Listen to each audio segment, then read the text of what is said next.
आज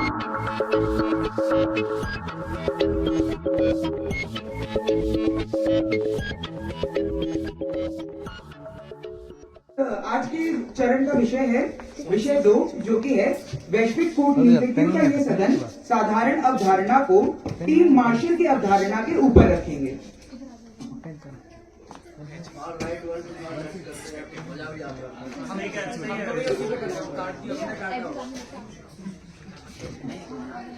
जी, पक्ष में है सुब्रमण्या भारती और विपक्ष में है टीम रास बिहारी बोस। जी, वाद विवाद शुरू करते हुए नेता पक्ष सदन पटल पर आमंत्रित है। सदन की गरिमा को जैसा विषय दिया गया है वैश्विक कूटनीतिज्ञों का यह सदन साधारण अवधारणा को टीम मार्शल की अवधारणा के ऊपर रखेंगे। जो पक्ष में तो सदन जो है वैश्विक कूटनीतिज्ञों का है, तो कूटनीतिज्ञ कौन होते हैं? वे बुद्धिजीवी जो वैश्विक स्तर पर सभी आयामों का, सभी क्षेत्रों का आयाम कौन से, चाहे वो अंतर्राष्ट्रीय स्तर के चाहे संबंध हो, चाहे वो आंतरिक संबंध, सभी प्रकार के आयामों का विश्लेषण करते हैं वैश्विक स्तर पर। किस प्रकार से जो है राष्ट्र राज्य काम करते हैं, किस प्रकार से वो नीतियां बनाते हैं और वो किन आधारों पर होती है, सब चीजों का विश्लेषण करते हैं। भौगोलिक परिस्थितियां क्या होती है? तो किसी भी राष्ट्र राज्य की जो अवस्थिति होती है, उसकी जो ज्योग्राफिकल सिचुएशन है, जो भी अवस्थिति है, वो उसकी भौगोलिक परिस्थितियां हैं। स्टेटमेंट से यहाँ क्या तात्पर्य है? तो स्टेटमेंट से तात्पर्य है कि किसी भी राष्ट्र की विचारधारा, उसकी राजनीति का आधार, उस राजनीति का कोर आइडिया, वहाँ की सत्ताधारी सरकार, और अगर लोकतांत्रिक अगर वहाँ सरकार है तो वहाँ का विपक्ष प्रत्यक्ष अप्रत्यक्ष तरीके से अनुपात कम ज्यादा हो सकता है। तो उस आधार से उनकी क्या क्या भूमिकाएं होती हैं, वो वहाँ की स्टेटमेंट कहलाती है। अब यहाँ पर हम देखते हैं कि हम इस चीज का समर्थन कर रहे हैं कि जो विदेश नीति बनती है किसी भी राष्ट्र राज्य की, उसका आधार क्या होता है? मुख्य आधार, यानी बाकी आधार हो सकते हैं, लेकिन जो मेन जो आधार है, बेस है, वो ज्योग्राफिकल कंडीशंस होती हैं या फिर जो है वहाँ की जो स्टेट विल होती है। तो हम समझते हैं कि किस प्रकार से स्टेट विल जो है वो एक मेन रोल प्ले करती है। सबसे पहले हम देखेंगे कि हम बात करते हैं जो सबसे मेन चीज है वो ये है कि जो किसी भी देश की भौगोलिक अवस्थिति होती है वो कभी चेंज नहीं होती है, वो हमेशा एक जैसी रहती है। लेकिन हम ये देखते हैं कि हर राष्ट्र राज्य की समय समय पर जो विदेश नीति है वो चेंज होती रहती है। कि उसका कारण क्या है? उसका कारण ये है कि वहाँ की सरकार है, वहाँ की आइडियोलॉजी, वहाँ का विपक्ष, वहाँ की सत्ताधारी सरकार हमेशा समय समय पर चेंज होती रहती है। और जब वो चेंज होती है तो वहाँ के राष्ट्र, वहाँ के स्वयं, वो हमेशा समय समय पर चेंज होते हैं। तो उसके अकॉर्डिंग विदेश नीति क्या होगी ये तय होती है। तो वहाँ का जो मुख्य आधार होता है, क्यों? क्योंकि ज्योग्राफिकल कंडीशंस को देखते हुए आपने एक बार नीतियां बना ली, अब वो कंडीशन भी सेम रहने वाली है, वो नीतियां भी सेम रहने वाली है, तो वो चेंज नहीं होगी। तो वो आपका एक सेकेंडरी फैक्टर हो सकता है, थर्ड फैक्टर हो सकता है, लेकिन वहां का मेन आधार क्या होता है जो समय समय पर चेंज होता है, यानी करंट आधार है। अगर अभी किसी राष्ट्र में कोई भी सरकार अगर सत्ता में है या फिर किसी प्रकार की आइडियोलॉजी वहां पर चल रही है, तो वहां की जो नीतियां हैं किसी अन्य राष्ट्र के प्रति वो क्या होंगी, वो वर्तमान में जो भी सिनेरियो है, जो भी परिस्थितियां वो तय करेंगी। यहाँ पर जैसे एग्जांपल के लिए हम देख सकते हैं कि भारत पाकिस्तान की जो ज्योग्राफिकल कंडीशंस हैं वो 1947 से आज तक सेम है, लेकिन दोनों की विदेश नीतियां समय समय पर चेंज होती है। वो क्यों होती हैं? क्योंकि दोनों राष्ट्रों में समय समय पर वहां की जो स्टेट विल या जिसके अंदर हमने जो भी आयाम गिना है वो सभी समय समय पर परिवर्तित होते हैं। तो उनके समय समय पर हित चेंज होते हैं, तो हितों के अकॉर्डिंग वो जो है पॉलिसीज बनाते हैं। अब यहाँ पर जो है हम देखते हैं कि कैसे एक जैसे जो भौगोलिक परिस्थितियों वाले देश हैं, एक जैसे भौगोलिक परिस्थितियों वाले अलग अलग देशों की जो विदेश नीतियां होती हैं वो एक नहीं होती हैं। उदाहरण से हम समझते हैं कि भारत के लिए जो भौगोलिक आधार पर नेपाल और बांग्लादेश दोनों उसकी पड़ोसी सीमा साझा करते हैं, लेकिन भारत की दोनों के साथ विदेश नीतियां अलग अलग है। वो क्यों है? क्योंकि जो विदेश नीति का जो मुख्य आधार है वो स्टेट विल है, यानी भारत में जो सरकार है, भारत की जो आइडियोलॉजी है, भारत की राजनीति का जो कोर आइडिया है, वो किसके साथ किस तरह से मैच करता है, डिसमैच करता है, उसके आधार पर।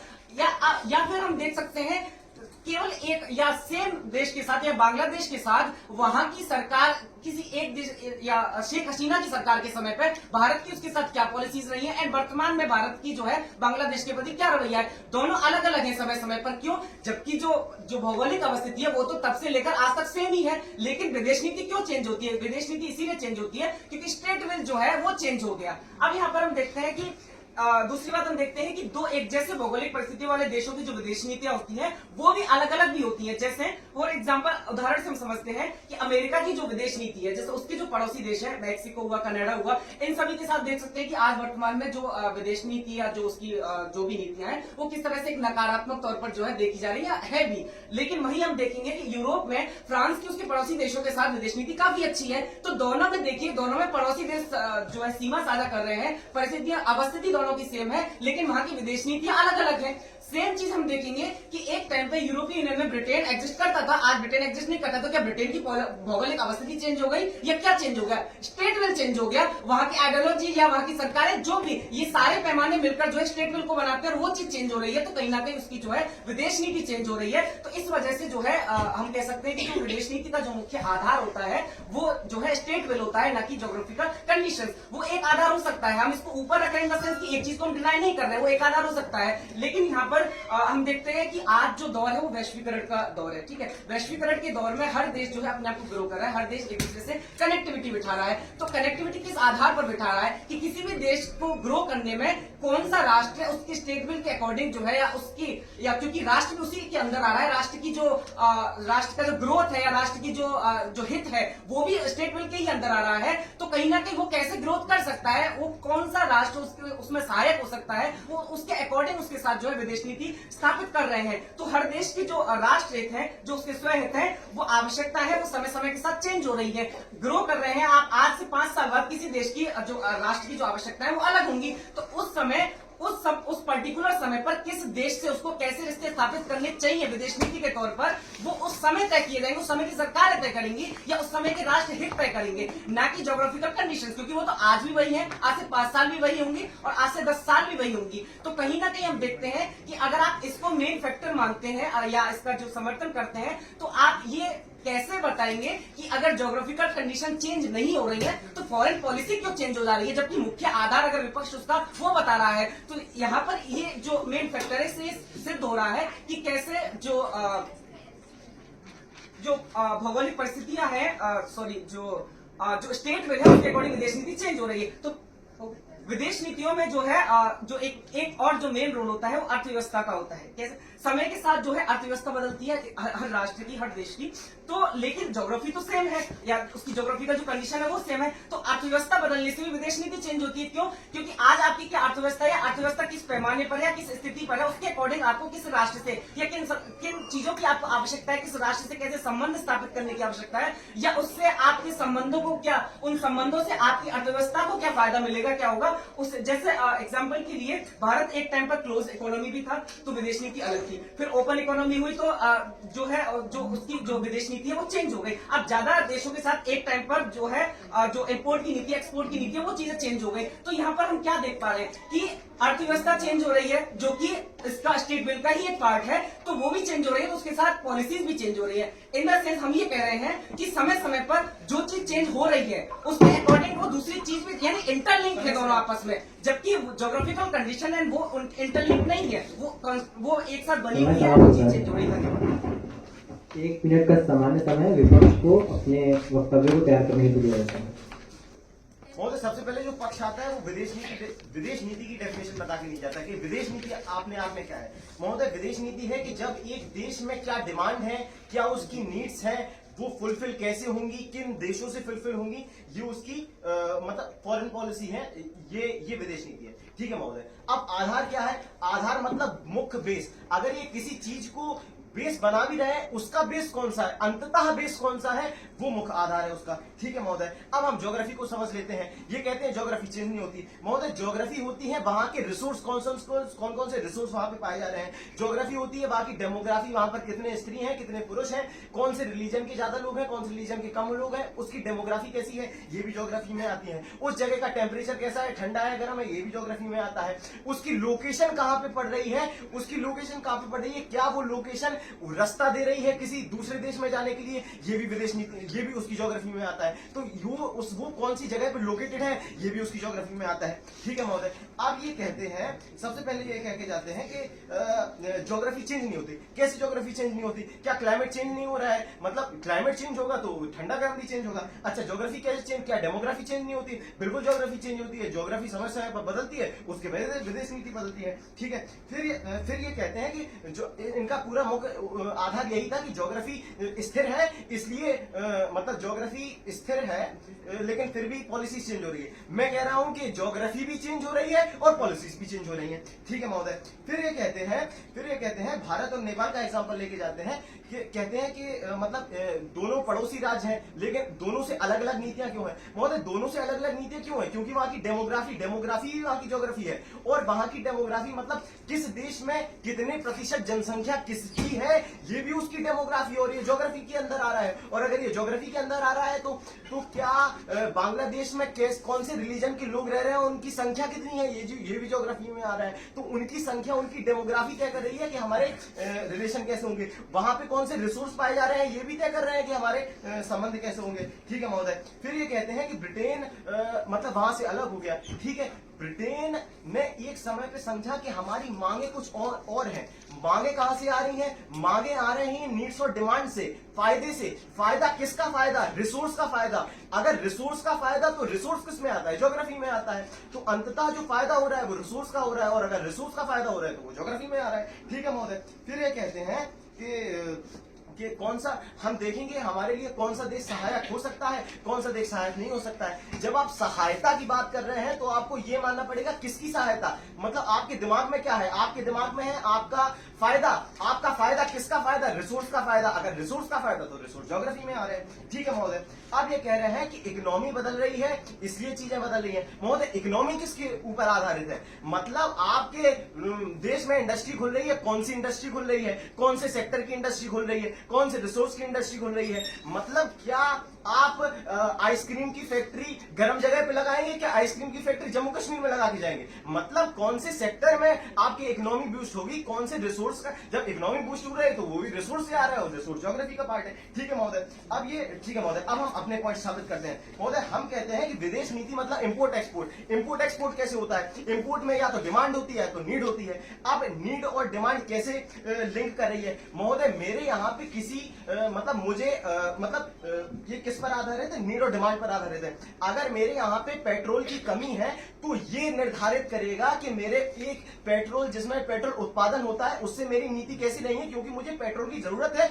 मेरे यहाँ पे उस चीज का रिसोर्स नहीं है। मतलब एट द एंड जो इंपोर्ट एंड एक्सपोर्ट है वो रिसोर्स पे डिपेंड कर रहा है, और जब वो रिसोर्स पे डिपेंड कर रहा है तो उसकी वो रिसोर्स आपके देश में ज्यादा है या वो रिसोर्स आपके देश में कम है। और अगर वो कम है तो आपको एक ऐसे देश से संबंध बनाना पड़ेगा जिसके पास वो रिसोर्स ज्यादा है, ठीक है महोदय। अब ये कहते हैं, अब महोदय फॉरेन पहले आता है इंपोर्ट एक्सपोर्ट फॉरेन नीति में, दूसरा आता है मिलिट्री, ठीक है महोदय। मिलिट्री कैसे आती है? मतलब अगर एक देश, मिलिट्री कैसे आती है कि एक देश की भौगोलिक परिस्थितियां हैं और उस भौगोलिक परिस्थिति के हिसाब से वो अपनी मिलिट्री बनाएगी कि मुझे, अगर वो लैंडलॉक्ड कंट्री है तो शायद वो एयरफोर्स नहीं रखेगी, वो सिर्फ आर्मी मतलब शायद वो नेवी भी नहीं रखेगी, वो सिर्फ आर्मी रखेगी। मतलब जो मिलिट्री है वो भी एट द एंड आपकी भौगोलिक परिस्थिति पे डिपेंड कर रही है, क्योंकि आपकी भौगोलिक परिस्थिति कैसी है, आपको नीड कैसा है, वैसे ही चेंज आप अपनाएंगे, नहीं तो आप बाकी चीजें क्यों अपनाएंगे। अच्छा, और अगर मैं मतलब मेरी भौगोलिक परिस्थिति एक चीज में कमजोर है, अगर मेरे पास एयरफोर्स नहीं है तो मैं एक ऐसे देश से डरूंगा जिसके पास एयरफोर्स है, ठीक है महोदय।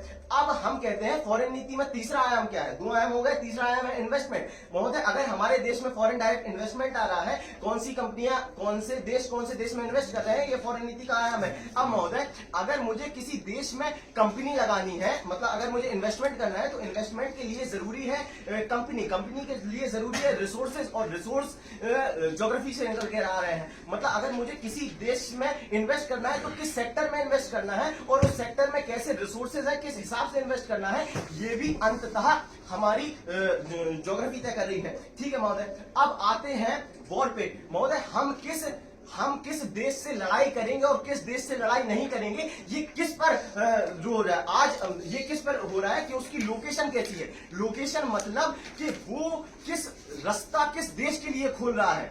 अगर आज रशिया यूक्रेन से युद्ध कर रहा है तो यूक्रेन की लोकेशन ऐसी है कि वो उसे वेस्ट के लिए रास्ता देती है, और वो उनके लिए बफर जोन है। मतलब बफर जोन भी ज्योग्राफी के अंदर आता है, वो उनके लिए बफर जोन है, इसलिए वो अटैक कर रहे हैं। हमारे चाइना से कैसे संबंध है, ये नेपाल से कैसे संबंध है ये भी इस पे डिपेंड कर रहा है कि जब तिब्बत था, तिब्बत बफर जोन में था, इसलिए हम तिब्बत का सपोर्ट कर रहे थे, तो ये भी अंततः ज्योग्राफी तय कर रही है। ठीक है महोदय, मतलब जो बहुत सारी इकोनॉमी भी ज्योग्राफी से रिलेट करती है। इकोनॉमी ज्योग्राफी से रिलेट कैसे करती है कि अगर आपको स्विस कैनाल से ट्रेड करना है, ट्रेड इकोनॉमी के अंदर आ रहा है, आपको ट्रेड कहां से करना है, स्विस कैनाल से करना है। पहली बात, स्विस कैनाल अपने आप में ज्योग्राफी में आ रहा है, और उस स्विस कैनाल पर कौन सी कंट्री अभी कब्जा जमाए हुए है, उस स्विस कैनाल पर कौन सी कंट्री कब्जा जमाए है, मतलब वो चीज कौन से देश के लिए रास्ता खोल रहा है, ये भी अंततः ज्योग्राफी में आता है। इसलिए महोदय हम ये सिद्ध करते हैं कि रिसोर्स, वहां की ज्योग्राफी, लोकेशन, हर चीज ज्योग्राफी में आती है, इसलिए अंततः ज्योग्राफी जिम्मेदार है। बहुत बहुत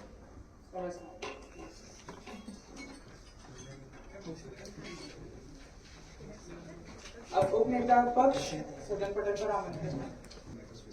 सदन की गरिमा को सादर नमन। सदन पटल पर रखे गए विषय के पुरजोर पक्ष में महोदय, सबसे पहले मैं बता देना चाहूंगा कि पक्ष की तरफ से विदेश नीति बताई गई थी। दूसरे देशों से जो संबंध है सीधे मायनों में वो विदेश नीति होती है। उसके बाद महोदय हम आते हैं हमारे विपक्ष पे। विपक्ष का पूरा जो पैराडाइम है वो 4 आधारों पे है: रिलीजन, टेम्परेचर, रिसोर्सेज, लोकेशन। इन्होंने 4 आधारों पे बताने की कोशिश की कैसे ज्योग्राफिकल कंडीशंस चेंज करती है विदेश नीतियां। महोदय, रिलीजन, इन्होंने खुद बांग्लादेश का उदाहरण देके गए। बांग्लादेश में पहले भी रिलीजन में इस्लाम था, आज भी रिलीजन इस्लाम है, लेकिन पहले वहां का जो पॉलिटिक्स था वो शेख हसीना के इर्द गिर्द घूमता था, उनकी जो आइडियोलॉजी थी उसके अकॉर्डिंग था। इसलिए भारत की विदेश नीति और बांग्लादेश की एक दूसरे की विदेश नीतियां अलग थी। आज जब वहां पैराडाइम मतलब रिजाइम चेंज हुआ है तो वो बदल गई है। रिलीजन सेम है महोदय आज भी वहां के लोगों का। डेमोग्राफी के जो ये पूरी की पूरी कॉन्सेप्ट लेके आते हैं, डेमोग्राफी आज भी वो सेम है, लेकिन रिलेशंस बदल गए महोदय। दूसरा चीज है टेम्परेचर। महोदय, टेम्परेचर जो लैटिट्यूड और लॉन्गिट्यूड पे जो आपका लोकेशन है उस देश का, उस हिसाब से टेम्परेचर डिसाइड होता है। जो साइबेरिया के देश है वो कभी भी अभी भी ठंडे हैं, जो भारत की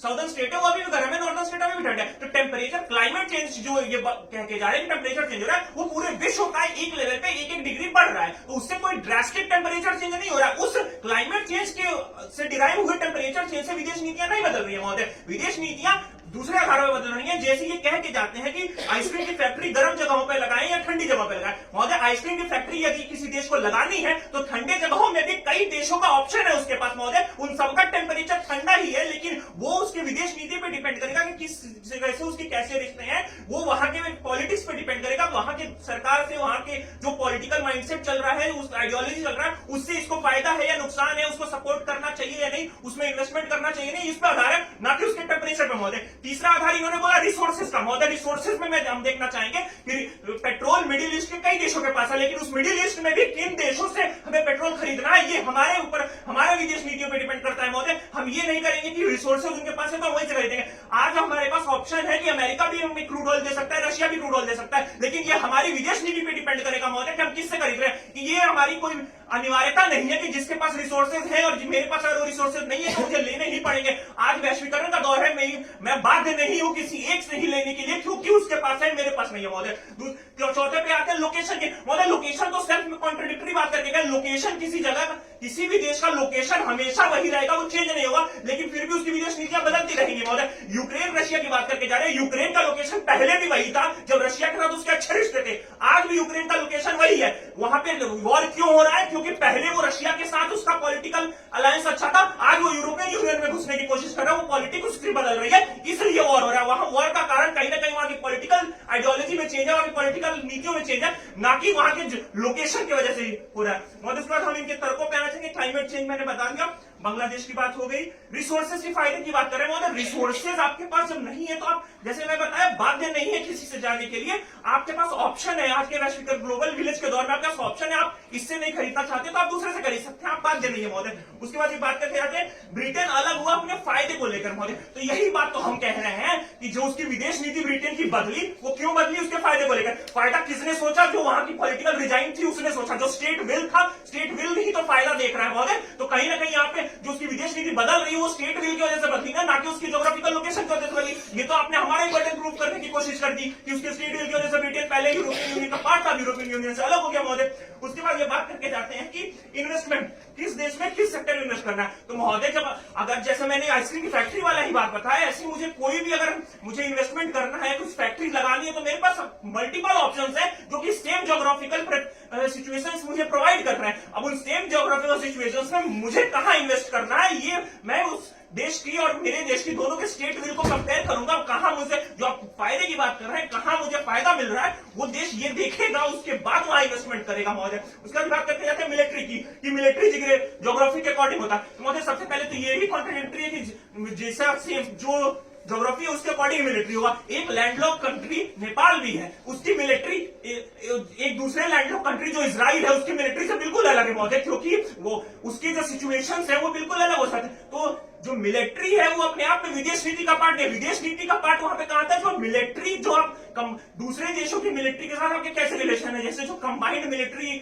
वो रिहर्सल्स होते हैं, जो ट्रेनिंग होती है, वो आप कैसे कर रहे हैं उस पर डिपेंड करता है। और वो हम समय समय के साथ बदलते रहता है, जैसे जैसे नीतियां बदलती हैं, पॉलिटिकल रिजाइन बदलता है। एक टाइम पे जो मिलिट्री को लेकर, जो मिलिट्री में वेपन्स आप खरीद रहे थे, भारत की अगर एग्जांपल है, तो एक टाइम पे वो रशिया से ज्यादा जो मिलिट्री को लेकर क्लोज था, क्योंकि वहां उस समय भारत का जो पॉलिटिकल रिजाइन था वो रशिया की तरफ ज्यादा टिल्टेड था। फिर एक ऐसा भी समय आया जब वो अमेरिका से ज्यादा मिलिट्री को लेकर कनेक्ट हो गया, क्योंकि जो भारत का पॉलिटिकल रिजाइन वो अमेरिका की तरफ ज्यादा टिल्टेड हो गया महोदय। इससे हम देख सकते हैं कि जो मिलिट्री का भी पॉइंट है वो भी कहीं ना कहीं state will pay he depend करता है महोदय। उसके बाद देखिए इंपोर्ट एक्सपोर्ट की बात करते हैं महोदय, तो जैसे कि हमारे नेता भी कह के गए थे कि एक टाइम पे जब भारत क्लोज इकोनॉमी था तो उसका इंपोर्ट भी लिमिटेड देशों से करता था। जब वो ओपन इकोनॉमी हुआ, जब पॉलिटिकल स्टेट विल के इकोनॉमी में चेंज किया, इकोनॉमी जो ओपन इकोनॉमी हुआ, तो उसकी इंपोर्ट एक्सपोर्ट भी बढ़ गया, अलग अलग देशों में इंपोर्ट एक्सपोर्ट होने लगा। तो जो इंपोर्ट एक्सपोर्ट भी एक समय पे इनका जो ज्योग्राफिकल कंडीशन की वजह से जो स्टेट विल की, मतलब इंपोर्ट एक्सपोर्ट की बात कर रहे हैं, वो भी ज्योग्राफिकल कंडीशन तो भारत का सेम रहा, लेकिन उसकी अर्थव्यवस्था बदली। अर्थव्यवस्था क्यों बदली? क्योंकि स्टेट विल बदली, पॉलिटिकल डिजाइन बदला, और उस अर्थव्यवस्था के बदलने के कारण इंपोर्ट एक्सपोर्ट बदला महोदय। हम देख सकते हैं कि एक टाइम पर सिर्फ इंपोर्ट की नीति थी भारत में, फिर आज हम देख रहे हैं कि मिक्स्ड इकोनॉमी की नीति है, इंपोर्ट एक्सपोर्ट दोनों की नीति है। और हम चाहते हैं आने वाले भविष्य में, जबकि हमारा ज्योग्राफिकल कंडीशन सेम रहेगा उस भविष्य में, लेकिन हम चाहते हैं कि आने वाले टाइम में हम एक्सपोर्ट ज्यादा करने लगे इंपोर्ट के मुकाबले महोदय। तो कहीं ना कहीं हम देख सकते हैं कि जो ज्योग्राफिकल कंडीशंस हैं वो तो सेम रहेंगे, लेकिन जो हमारी इंपोर्ट एक्सपोर्ट की नीतियां हैं वो भी पहले कुछ और थी, आज कुछ और है, भविष्य में हम कुछ और करना चाहते हैं, जो कि दूसरे देशों के एग्जाम्पल को लेकर देखिए, तो वहां ऐसा हो चुका है महोदय। उसके बाद जैसे कि हम देख सकते हैं कि बांग्लादेश मालदीव का अगर हम उदाहरण लें, मालदीव का ज्योग्राफिकल लोकेशन आज से 10 साल पहले भी वही था, आज भी मालदीव का ज्योग्राफिकल लोकेशन वही है, लेकिन आज से 10 साल पहले मालदीव का भारत के लेके बहुत सकारात्मक विदेश नीतियां हुआ करती थी, लेकिन आज क्योंकि वहां का जो पॉलिटिकल रिजाइन में चेंज हुआ, जो इंडिया आउट की नीति आई, उसकी वजह से पॉलिटिक्स में उसका पूरा पॉलिटिक्स इंडिया आउट की नीति की तरफ रिवॉल्व होने लगा उसके इर्द गिर्द। इसकी वजह से आज भारत को लेकर उसकी विदेश नीतियां चेंज हो गई, भारत की तरफ नकारात्मक विदेश नीतियां हो गई महोदय। पॉलिटिकल ज्योग्राफिकल सिचुएशन तो 10 साल में कुछ बहुत ड्रास्टिक बदला नहीं, लेकिन विदेश नीति इतनी ड्रास्टिक चेंज हो गई। तो अगर विदेश नीतियां ज्योग्राफिकल सिचुएशन पर आधारित होती तो ये चेंज नहीं होती महोदय। इसी के साथ मैं अपने वाली विराम देना चाहूंगा। विपक्ष के उपनेता से आग्रह है कि सदन में आकर अपने वक्तव्य को प्रारंभ करें। सभी को नमस्कार। दिए गए विषय के विपक्ष में महोदय, सर्वप्रथम जो हमारा विदेश नीति का भार है वो 4 चीजों पर स्थापित है: डेमोग्राफी, लोकेशन, रिसोर्स और टेम्परेचर और मिलिट्री पे।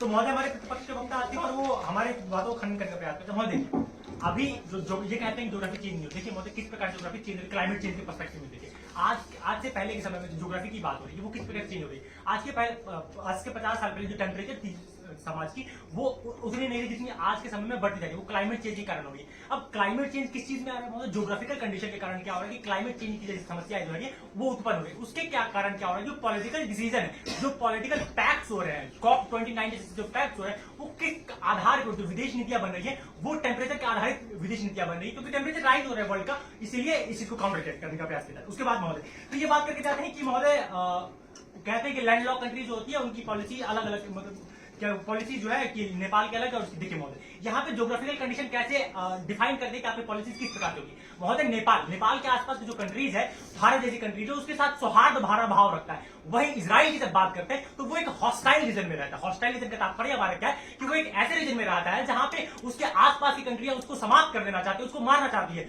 इसीलिए उसकी जो पॉलिसीज है, उसकी जो फॉरेन पॉलिसी जो बनाई गई है वो किस तरह की फॉरेन पॉलिसी बनाई गई तो इजराइल को फायदा करे और उसके दुश्मनों को समाप्त करने का प्रयास करे। उसके बाद महोदय ब्रिटेन का एग्जाम्पल आते हैं, ये कहते हैं कि हमारे देखिए महोदय ब्रिटेन ने ब्रेग्जिट क्यों किया, वो भी जो डेमोग्राफी है उसकी चेंज करनी, क्यों कैसे किया महोदय? देखिए, जब वो यूरोपियन यूनियन का हिस्सा था उसमें क्या हो रहा था कि फ्री ट्रेड एग्रीमेंट था और जो जितने भी यूरोपीय कंट्रीज है वो सभी आ जा सकते थे। इससे क्या हो रहा था कि जो ब्रिटेन का डेमोग्राफिक स्ट्रक्चर था, वहां जनसंख्या जो थी बाहरी लोग ज्यादा आ जा रहे थे। इसको कंट्रोल करने के लिए, क्योंकि उनकी ज्योग्राफी में प्रॉब्लम आने लगी थी, उनकी डेमोग्राफी में प्रॉब्लम आ रही थी, उस चीज को काउंटर करने के लिए यहाँ पे क्या किया ब्रिटेन ने कि वो ब्रेग्जिट किया महोदय। वो भी किस चीज पे आए थे? ज्योग्राफी, क्योंकि उनकी डेमोग्राफी को खराब करने का यहाँ पे प्रयास किया महोदय। उसके बाद महोदय ये बात करते हैं कि इंपोर्ट एक्सपोर्ट जो है वो हम की क्या कैसे, मतलब ये बात कह के जा रहे हैं कि आज से हम चाह रहे हैं कि भारत के एग्जाम्पल देख जाते हैं कि हम क्या चाह रहे हैं कि जो हमारी जो अभी इंपोर्ट ज्यादा करे एक्सपोर्ट वाले। देखिए महोदय, अब ये भी आज की ज्योग्राफी पे कैसे रहते हैं। आज के समय में आपके पास जो रिसोर्सेज अवेलेबल है, आपके यहाँ जो रिसोर्सेज अवेलेबल है उसको क्या करें आप? एक्सपोर्ट कर रहे हैं। आपके पास टेक्नोलॉजी नहीं इस प्रकार की, उसको आप एक्सपोर्ट करते निकाल के।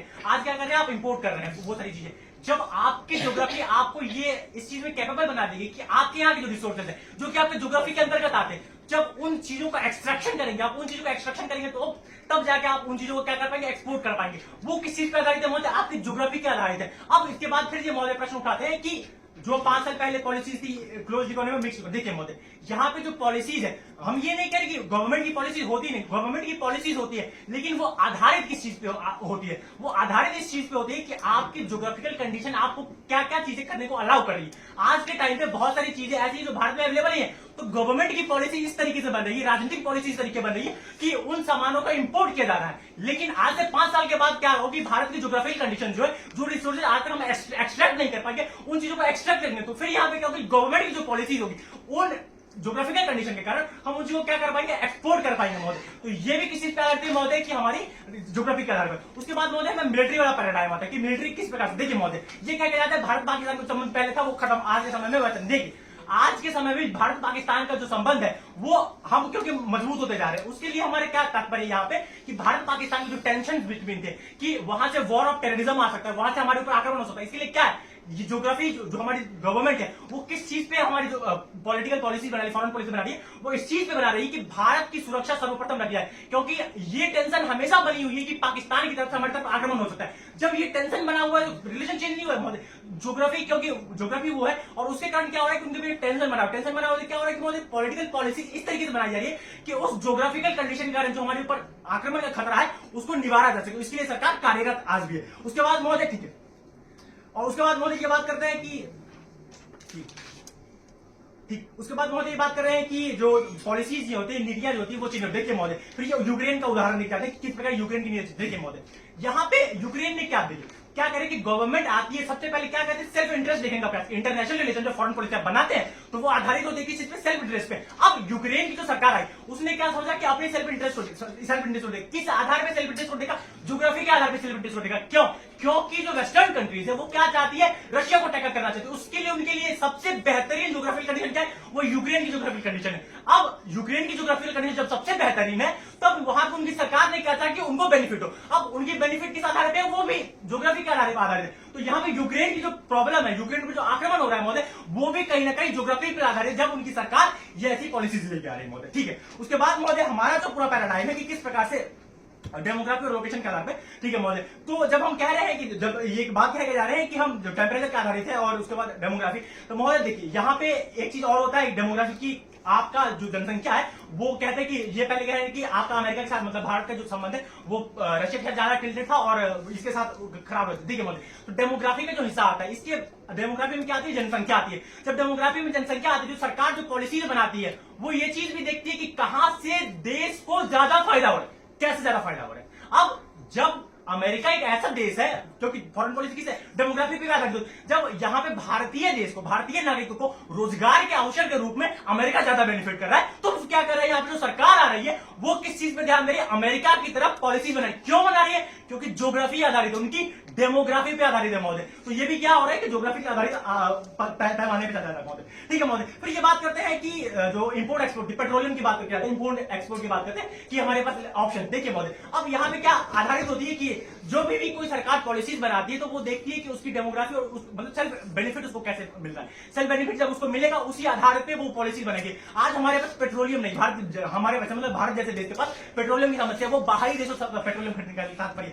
तो महोदय यहाँ पे ऑप्शन जब अवेलेबल है तो वो उसमें भी हम ये चीज देखते हैं कि हमारे नागरिकों को मतलब बहुत सारी पॉलिसीज हम देख रहे हैं कि भारत जैसे देश है वो मिडिल ईस्ट के साथ मतलब पॉलिसीज साइन कर रहे हैं। पॉलिसी साइन करें तो उससे क्या हो रहा है महोदय कि उनके ट्रैवल जो फ्री ट्रेड एग्रीमेंट जैसी पॉलिसीज को साइन करते हैं उससे क्या हो रहा है कि वहां के लोगों को कार्य करने का मौका मिले। तो यहाँ पे क्या हो रहा है कि उनकी डेमोग्राफी को फायदा और उनके देश को फायदा मिला, वहां से वहां पैसे आ रहे हैं। उसके साथ साथ महोदय देखिए और भी बहुत सारे पैराडाइम में कैसे इस चीज को जैसे क्वाड जैसी संस्थाएं देखते हैं, उसमें क्या देखते हैं कि देश अपना बेनिफिट देखता है कि उसकी ज्योग्राफी के आधार पर जब चाइना को टैकल करने की बात करते हैं तो वहां पे क्वाड जैसी संस्थाएं आती है जो एक देश की सुरक्षा को संरक्षित करते हैं। तो पूर्णता अगर हम देखें कि पॉलिटिक्स मतलब सरकार कंक्लूड कर रहा हूं कि सरकारें चेंज होती रहती है किसी भी देश की, लेकिन उसकी जो पॉलिसीज बनती है, पॉलिसी फॉर्मेशन जो वो करते हैं वो अंततः किस चीज पे आधारित होता है? ज्योग्राफी के आधारित। धन्यवाद।